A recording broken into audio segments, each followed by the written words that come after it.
Hey guys, welcome back to more Ripe Stories. In this video, an awful new employee Karen mocks me for being disabled, unaware that I am actually the dad of the company owner. Here is what happened. Let's dive right into the video. And the first one starts like this. So before we get into the meat and potatoes of the story, I just want to give a foreword that I don't want anyone trying to go after the person in my story. Believe me, she got it good. I'll let you all know if I really need your help with something like that, but I won't. So this is also my first post on here that I'm making with the help of my son, so I'll try to make sure none of you start falling asleep. So to introduce myself, I'm a 64-year-old man and a father of 2 kids, both of them finding great success. My daughter is about to finish up dental school, and my son has already built up a business of his own close to home. I'm so grateful for how everything turned out for them, and I know that they'd be doing just fine without me now. It's a strangely calming feeling for a dad, and I hope some of you can relate. Now, before I say anything, I just want to mention that I was completely happy for the opportunity my son gave me,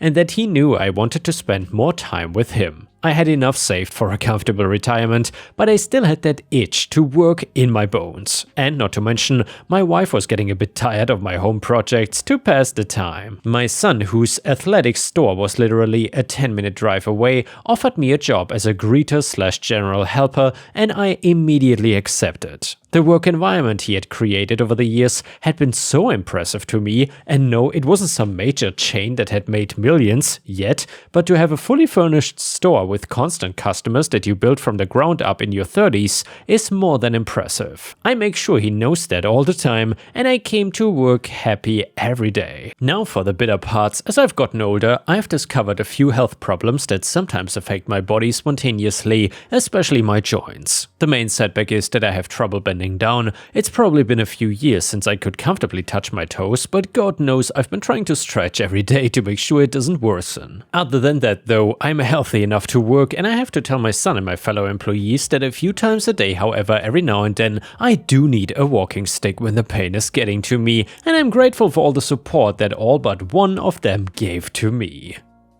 Who is the exception, you're asking? Well, a few months ago my son decided to buy the space next to the store, which used to be a bakery or something, before it closed down. With the added space, he needed more hands, and so he got to work looking for someone who could intern or work part-time while everyone adjusted. It was a big move, but my son had planned out everything and money was not really an issue. One of the candidates was Karen, not her name, but I've been told to call her that, a 20-something woman who had recently left her retail job to move across the state. She brought in a few past employee reviews that made her seem like a good fit, and after a successful interview with my son, she was brought onto the team. I did not know about her until she showed up for work. At first I wasn't sure what to make of her. She always had a gum in her mouth and would smack constantly, which is one of my pet peeves. She also constantly checked her phone for who knows what, acting like the world had to wait for her anytime she got a text from someone. That part I learned from one of the stockers during a break. I never asked my son if he had told any of the others that I was his dad, but I didn't really need to. They all treated me with respect, and that was all I needed to return the favor. It didn't matter if I was the owner's dad, since they all know by now I haven't seen much of a difference. With that being said though, Karen did not exactly make a great first impression in our first conversation. I introduced myself as one of the greeters and asked if she needed help getting settled in. She looked at me kind of funny and asked if I worked here. I just said yes, and then she did this weird up and down glance at me before asking if I was sure. I just chuckled awkwardly and promised her that the old man can still work and that I wouldn't have to be in her way most of the time, since she was assigned to the other half of the store. I'm not sure why I was so intent on fixing things. For some reason, I got in the mindset that my boss would not let her go, so I needed to make things right early on. I guess I forgot that I helped make my boss. During lunch, which I had in the break room, Karen came to pay a visit. She sat down looking back to see if there was anyone there, and then asked, "Are you in debt or something? You're clearly disabled. Why the hell are you working, loser? Your disability's disgusting." Really, I just blinked waiting for the punchline. Never in my life had someone ask me that, and I suddenly felt a little bit insecure. Was I really falling apart to the point that me working was an act against humanity?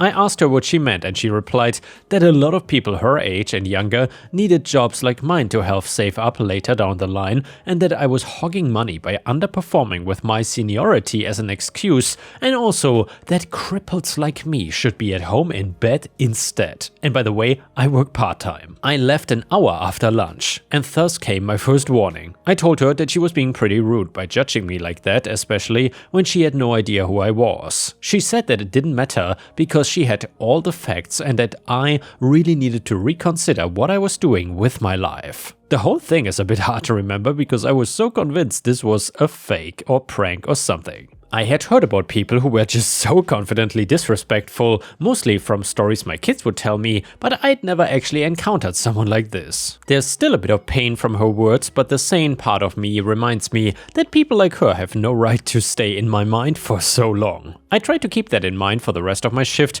where I thought she had gotten the message and left me alone. Maybe she would apologize tomorrow, I thought. Maybe she was just having a really bad day and needed someone to take it out on. Weirdly, I'm glad that wasn't the case. It wouldn't be as much fun.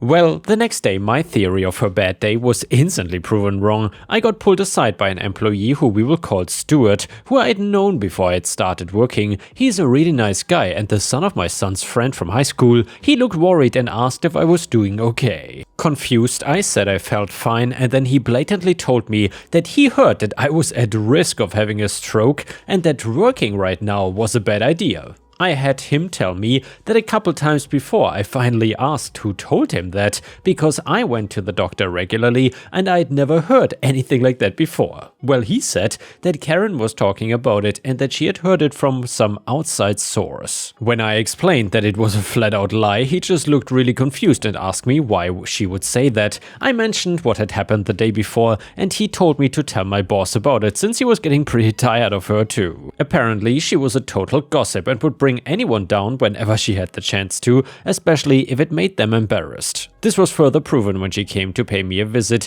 while I was at the front of the store. To this day, I still think she just did this because she was bored. She walked up to me and asked me if I could help her grab some stuff that was stuck on the top shelf that a customer wanted. Mind you, there were at least 2 other workers taller than me working, and I said that I would if I could, but that it wasn't a good idea. Without missing a beat, she said, "Why? Guys your age cannot even lift a box now?" Again, I went silent. There were about 10 options I wanted to snap back at her with, but I was mainly just embarrassed, and I cannot even imagine how my son would feel if he saw me trying to pick a fight with a girl a third of my age at the front of the store. Karen took my silence as a means to keep going, and she went into this weird tangent about how it was pathetic that men like me could be easily replaced by girls like her, but that we were just too stubborn to retire or something. I think she even called me a plague on the economy too, whatever that meant. After a few comments like that, I told her to shut up because we could be scaring off customers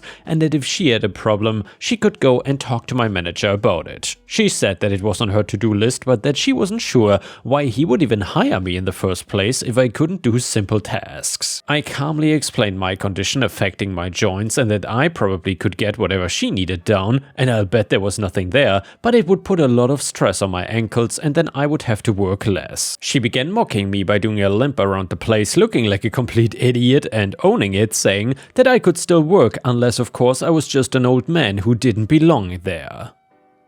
As she saw my son walk out from his office and start one of his usual checkup laps with the customers, Karen walked away muttering that it was insane that I made more than her. Well, there it was, a reason. She just didn't like that an old man had done more in his life than her and was able to be a more stable person when something didn't go my way than her. Shocking. I knew her fate before I even sealed it. Seriously, at any moment I could just tell my son what was going on here and he would fire her, but I wanted this to be a lesson for her. Without giving many details, I asked my son if we could have a team meeting and asked if he could introduce me and let me share a bit of my story. Team morale booster, what have you. He agreed but asked if there was a reason. I told him I just had a few things to say and that I thought now would be a good time to share. He just shrugged, saying he would set something up for the afternoon if I was up for it, and I said it would be my pleasure. When it finally came time for that meeting, we all gathered in one of the storage rooms using some of the returned shoeboxes as seats.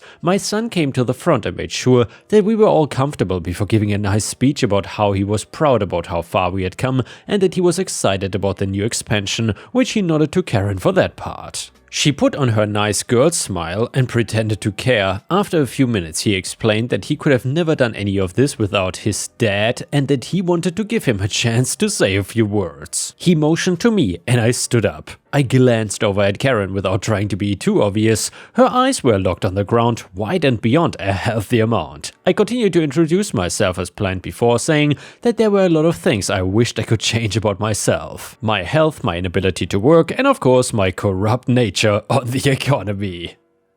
My son rolled his eyes and said he was sure none of that was being said, and I then put on the biggest smirk of my life and looked over at Karen, who was visibly pale. She looked like she wanted to say something, and when my son gave her this confused look, she looked like she was gonna puke. She began stuttering, blabbering for a few seconds about how she had no idea that I was the dad and that she would have never done it if she knew that I had his trust. There was also the savory moment of watching my son slowly stand up like he was about to invite her to a duel, and when she finally quieted down, all he said was, "Are you serious?" I could tell Stuart was having a hard time hiding his smile, and I gave him a small salute before sitting back down. Karen stumbled to her feet and began apologizing to me, but all I did was sit on my phone. I wish I could give you the details of what she said, but I couldn't be bothered to remember them. My son had a field day sitting her down in his office. I tried not to snoop, but I'll admit I got to hear a bit of their exchange. Most of it was hard to hear because she tried her little crying act again, and all that did was piss my son off even more. He said that his only option for her was termination and that she would not be welcome in the building again. There's this rage he gets when someone gets him to his tipping point, but I was actually super relieved to hear it now. It sounded like she was the perfect target to let off some steam, and he was savoring it. There was a bit about how she was truly sorry, and that I just reminded her of someone bad in her past, and that she would get confused thinking I was him. Of course, she broke down into tears again, saying she didn't want to talk about that. I'm not sure what the end goal with that storyline was, but needless to say, my son just ignored her. He read out her goodbye message pretty quickly and then showed her out. As she passed the hall, with everyone staring of course, I gave her a smile and a wave. Man, I could tell she wanted to hit me for that, but good riddance, Karen. And yeah guys, I hope you never have a person like this at your workplace. However, if you ever met such awful entitled Karens at your workplace, please let me know in the comments. I would love to hear your story. And while you're at it, please don't forget to like the video because that would help me tremendously. If we could reach 1000 likes, that would make me super happy. The next one is titled, "Won't get paid more for doing my job quicker?" Okay, I will do it slower. So I'm a software developer at a medium-sized company where I would get a project and a time frame to get said project done. This time frame is insane, not because of the lack of time to get it done, but because of the excessive amount of time it would give me. Something I could get done in 2 weeks is given 3 months to complete. My first 6 months at the company were spent with me doing said projects in the amount of time they took me, as opposed to the amount of time given for them to be completed, and when my performance review came back, I assumed my raise and bonus would reflect my performance. Well, as many of you can probably guess from where I'm posting this story, my raise did not in fact reflect my performance and instead was the base amount my contract guaranteed. My response to this was not to complain, as I frankly didn't care, and instead to just stop submitting my progress at the same pace I'd been doing it. I still did it in the 2 weeks for 3 months, but it was a work from home job and I would just add in bits and pieces to keep the progress at the expected pace while having the completed project on a personal machine. I still work there and have been working there for 4 years now and very happy, spending maybe 2 months of the year doing my job and then working my second job at a different business as a software developer, as it's a work from home job and there are no mandatory check-ins or anything of the sort.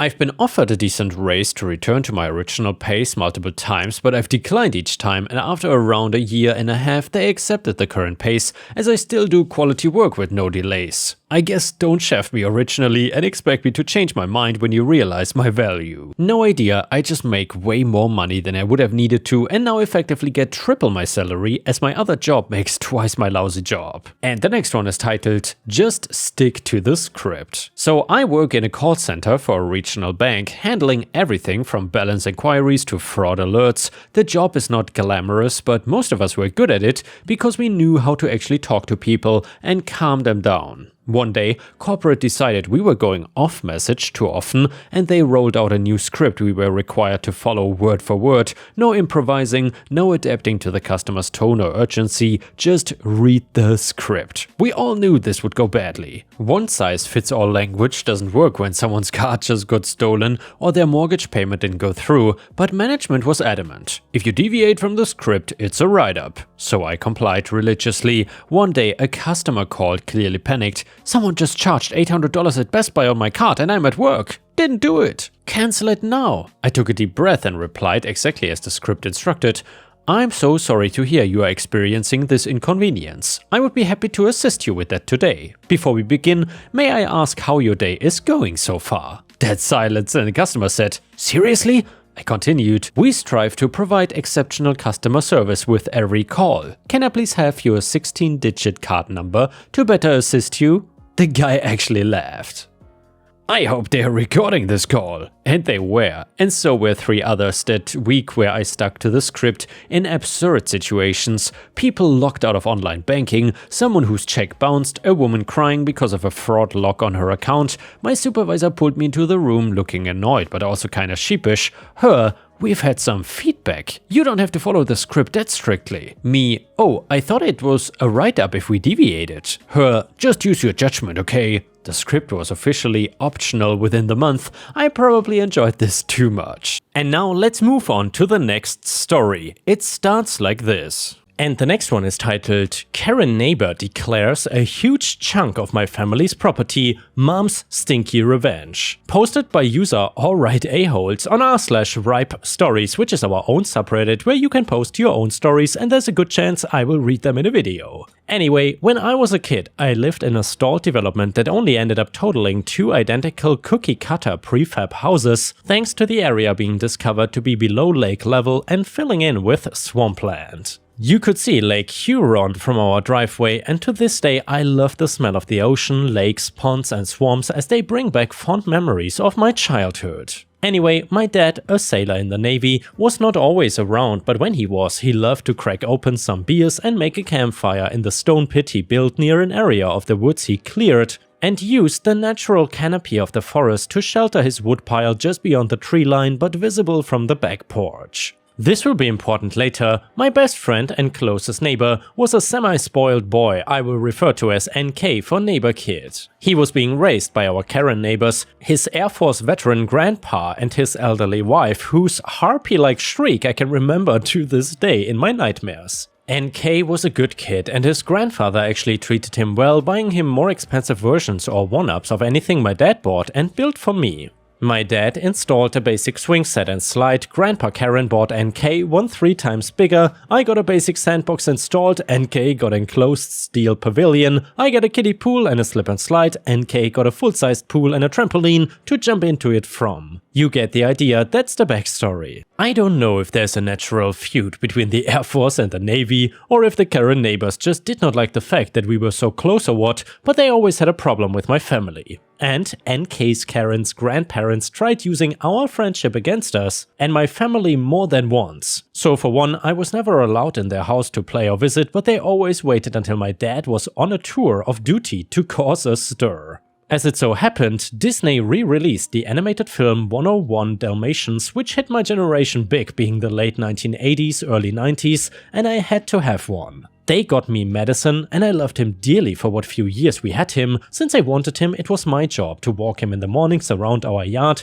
till he did his business, usually far from our neighbor's house, as I was directed to take him closer to the shed which did not come near the property line. And boy, did medicine make a lot of mess out there. Not long after I get medicine, my dad returned from a tour with a mechanics bug and an urge to turn a few quick bucks. He used his contacts to acquire 4 derelict identical pickups, line them up next to our driveway, and amalgamate them into one perfectly functional pickup that he still needed my mom's younger brother to come out and help him do the finer stuff like pressurize the brake lines, etc. The neighbor Karens hated the sight of those trucks. Every time I was playing outside, Grandpa Karen would wave me over to complain about their stink, the noise, their appearance, and tell me to tell my dad to get rid of them or he would have them towed. A threat which never worked because my dad was friends with the all tow company guys since they were all servicemen or friends from school. My mom, who wanted nothing to do with the neighbors, simply told me to run inside if he tried talking to me alone again. Dad tried talking to him, but Grandpa Karen never opened his door, as he told me later, for drunken sailors. Once my dad left again 6 months later, neighbor Karens decided to cut us off from our driveway, an acre of land and every shred of our woods property, including my dad's woodpile, by faking a property survey and sticking paint stir sticks with pink tape on them between our house and driveway and along the tree line astride our fire pit.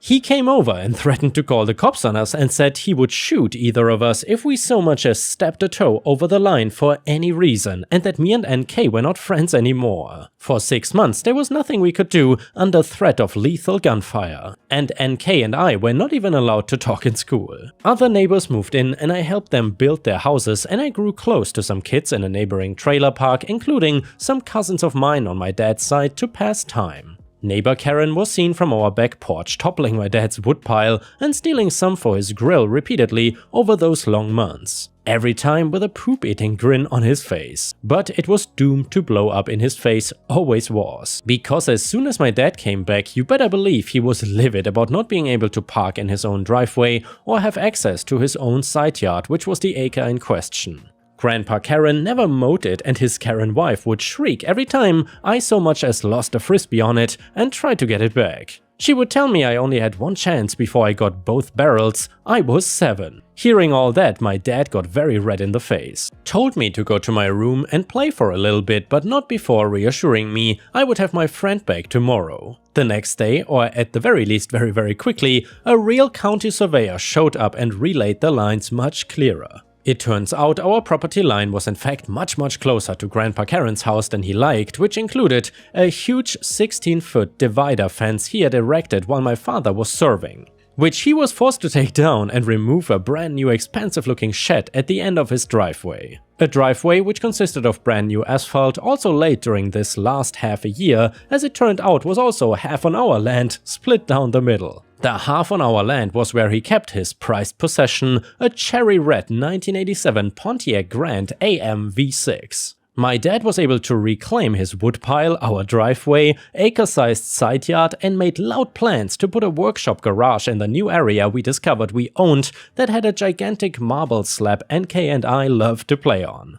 Dad was just doing what was right. Now it was my mom's turn. Here comes the revenge. My mom is one of the sweetest women you will ever meet until you make her mad. And even then you will never see her coming. Remember my puppy Medicine? Well, I was not kidding when I said he made a lot of messes doing his business outside. Enough to fill a 50-gallon trash can in under a month apparently. As one morning while I'm riding my Huffy bike around our house, I see him drag his stinking, wretched and bursting full can of dog poo to our property line and proceeded to dump the entire contents along the border of neighbor Karen's driveway, specifically the entire length of the gorgeous Pontiac, giving him no choice but to smell it, step in it and track it into his precious car for weeks. Because my mom did not stop raking up, collected, relocating and dumping my Dalmatian droppings until he formally came over to apologize one night and said NK and I could play in his yard together again. My mom immediately stopped spreading my puppy's poopies next to his treasured car,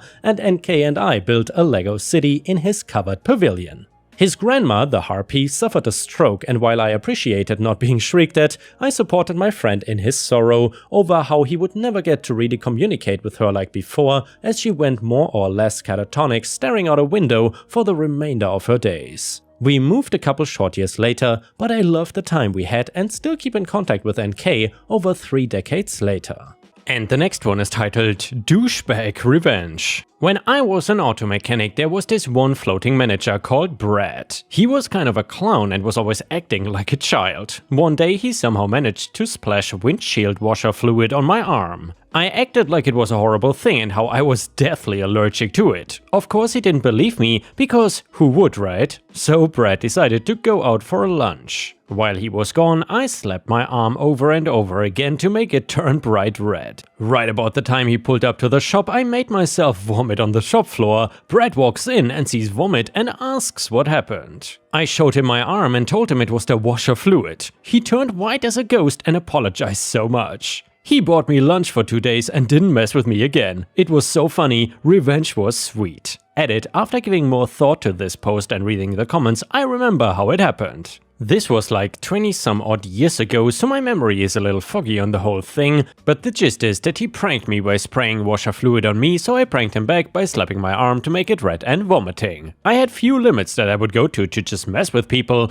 I don't do that much anymore, but back then I loved making people cringe. The next one is titled Malicious Satisfaction. For a little more context, I work as a receptionist at a medical clinic and it's not my job of choice. Even though I don't love my job, I take it serious, as other people's health is not a joke.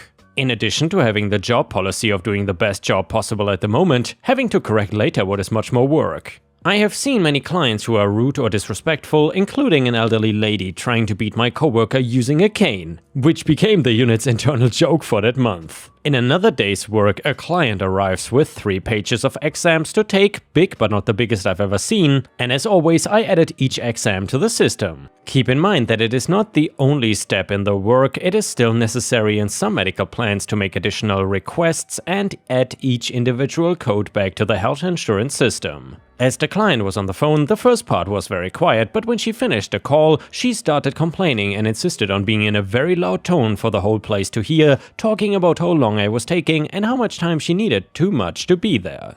As professionally as possible, I said what I was doing. The most delayed part, I was attaching the order to a fixed agreement and waiting for the return. The client asked to speak to my supervisor, who was already coming to see what had happened. My supervisor knows this type of client very well, and he knows that it is not possible to do all the procedures by magic with all the professional words he explained to the client. The client did not accept what my supervisor said and demanded that my supervisor substitutes me for opening the record. My supervisor, being responsible for the area, had to resolve the situation. Now comes the part that the client does not know. All the forms have to be opened at the login of who was making the request, and I was no longer responsible. So with a big smile, I erased everything I spent almost 2 hours doing, and bonus, I had to cancel the request for medical insurance. And the next one is a funny malicious compliance story. This one is titled My sister said I had to let her borrow my clothes, so I handed her the laundry basket. So my sister is always taking my stuff, clothes, shoes, whatever. Sometimes she asks and sometimes I just find out when I see her wearing it. One day she comes in and says, "Mom said you have to let me borrow your clothes." Not even asking, just saying it like it's a rule now.